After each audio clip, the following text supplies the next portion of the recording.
వద్దురా వద్దురా అంటే వినలేదు కదరా. ఇప్పుడు కుక్క చావు చేస్తున్నారు. ఇక కాసుకోండి, మీరెక్కడున్నా చావు మీ తలుపు తట్టడం ఖాయమంటూ హమాస్కు ఇచ్చి పడేస్తోంది ఇజ్రాయెల్. ఎక్కడ దాక్కున్నా వెతికి మరీ పట్టుకొని ఖతం చేసేలా మొసాద్ను ఫీల్డ్లోకి దించేసింది. భయపెట్టడమే కానీ భయమంటే తెలియని హమాస్కు పట్టపగలే చుక్కలు చూపిస్తోంది ఇజ్రాయెల్. బుస్సలు కొడుతున్న పామును గెలికి బలైనట్లు ఇజ్రాయెల్ చేతిలో వణికిపోతోంది హమాస్. ప్రపంచ దేశాల్లో ఎవరి దగ్గర లేని రాకెట్లతో విరుచుకుపడే స్టేజ్ నుంచి దిక్కులేని పొజిషన్కి వచ్చేసింది. టాప్ లీడర్లను కోల్పోతూ వీక్ అవుతోంది హమాస్.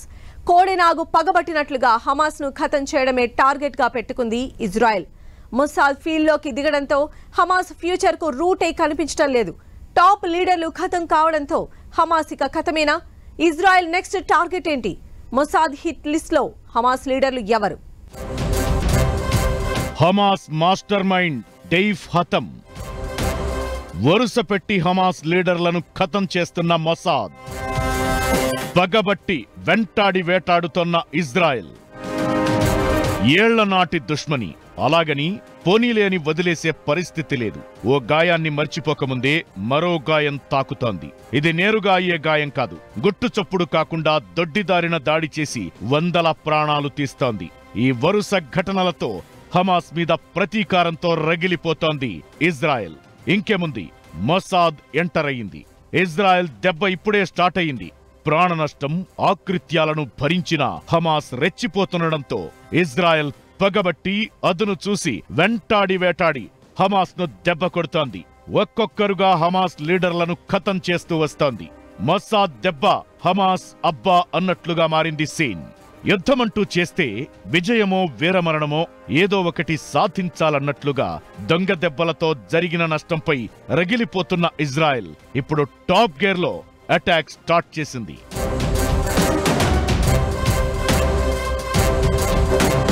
హమాస్ పై యుద్ధంలో ఇజ్రాయెల్ పై చేయి సాధిస్తోంది.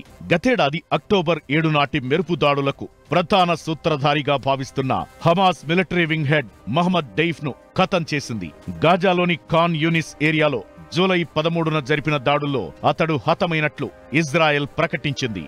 ఇప్పటికే కొన్నిసార్లు ఇజ్రాయెల్ సైన్యానికి చిక్కినట్లే చిక్కి చేజారిపోగా డెయిఫ్ లక్ష్యంగా గాజాలో చేసిన అటాక్ తో అతడు చనిపోయినట్లు చెబుతోంది ఇజ్రాయెల్. గాజాలోని ఖాన్ యూనిస్ శరణార్థి శిబిరంలో 1965లో డెయిఫ్ జన్మించాడు. పూర్తి పేరు మహమ్మద్ డియాబ్ ఇబ్రహీం అల్ మస్రీ. 1980 చివర్లో హమాస్లో చేరాడు. ఆ తరువాత హమాస్లో అంచెలంచెలుగా ఎదిగాడు. అతడు ఎక్కడ పెరిగాడు, ఏం చదువుకున్నాడో ఎవరికీ తెలియదు.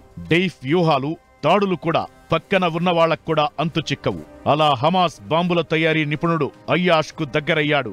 అయ్యాష్ గతంలో ఇజ్రాయెల్ దళాలపై బాంబు దాడులు చేసేవాడు. అతడు ఇజ్రాయెల్ దళాల చేతిలో హతమయ్యాక 2002లో హమాస్ లోని మిలిటరీ వింగ్ హెడ్ అయ్యాడు డెయిఫ్. హమాస్ వాడే కస్సాం రాకెట్ల తయారీ వెనుక కీలక పాత్ర పోషించాడు. ఇజ్రాయెల్ దళాలను ముప్పు తిప్పలు పెట్టిన గాజా టన్నెల్ నెట్వర్క్ నిర్మాణం వెనుక మాస్టర్ మైండ్ కూడా అతడే. ఇజ్రాయెల్ దళాలకు చిక్కకుండా డెయిఫ్ ఎక్కువ సమయం ఆ సొరంగాల్లోనే గడుపుతాడని నిఘా వర్గాల అంచనా.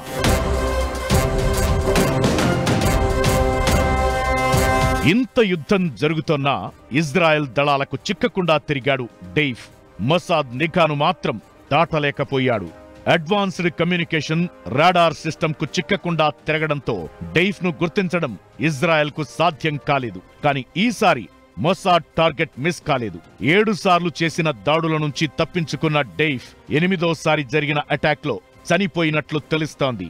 2000 సంవత్సరంలో జరిగిన దాడిలో తీవ్రంగా గాయపడిన డెయిఫ్ కు ఆ సమయంలో ఒక కన్ను పోవడంతో పాటు కొన్ని అవయవాలు దెబ్బతిన్నట్లు నిఘా వర్గాలు చెబుతున్నాయి. ఇప్పటికే హమాస్ అగ్రనేత ఇస్మాయిల్ హనియాను ఇజ్రాయెల్ మట్టుబెట్టింది. ఇరాన్ రాజధాని టెహ్రాన్లోని ఇంటి వద్ద జరిగిన దాడిలో హనియాతో పాటు అతని గన్మెన్ చనిపోయాడు.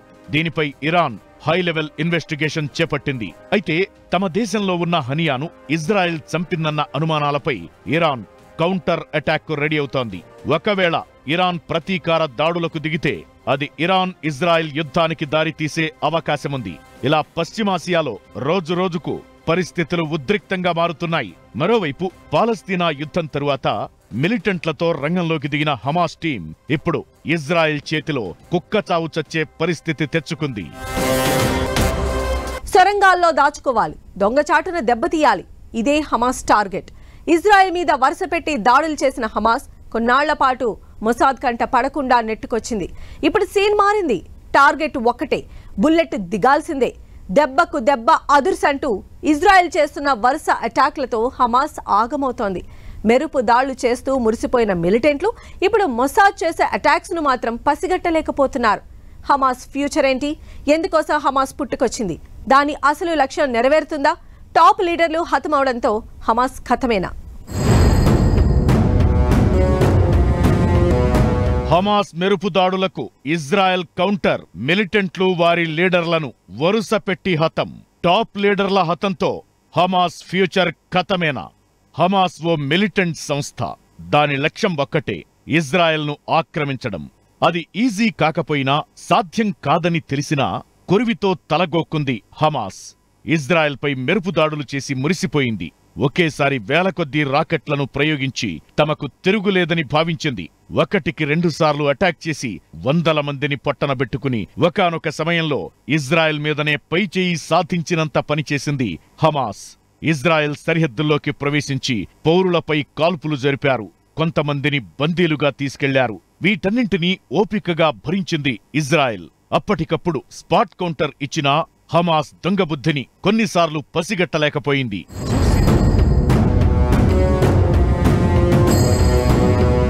చూసి ఓపిక నశించిన ఇజ్రాయెల్ తమ గూఢచార వ్యవస్థ మొసాద్ను ఫీల్డ్లోకి దించింది.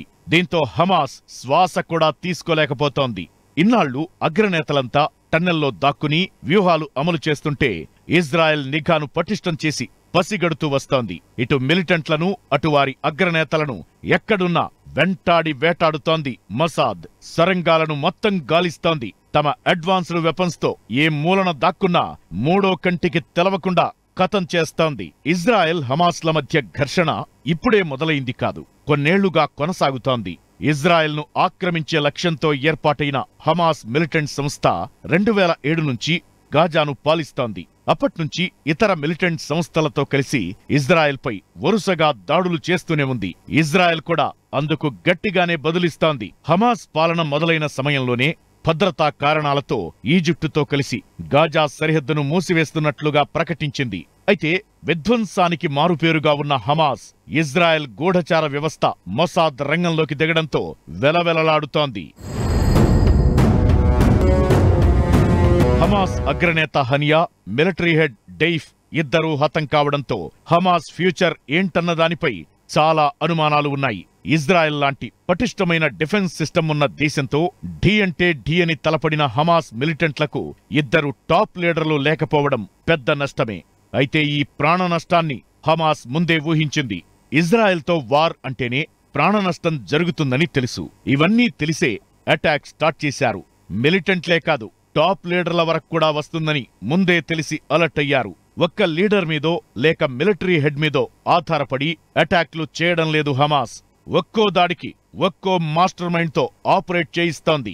కొత్త వారిని రిక్రూట్ చేసుకుంటూ ఓ దేశ ఆర్మీకి ఉన్నట్లుగా వివిధ విభాగాలు, వాటికో వ్యూహాలు, అందుకు కావలసిన ఆయుధాలతో అటాక్ చేస్తోంది.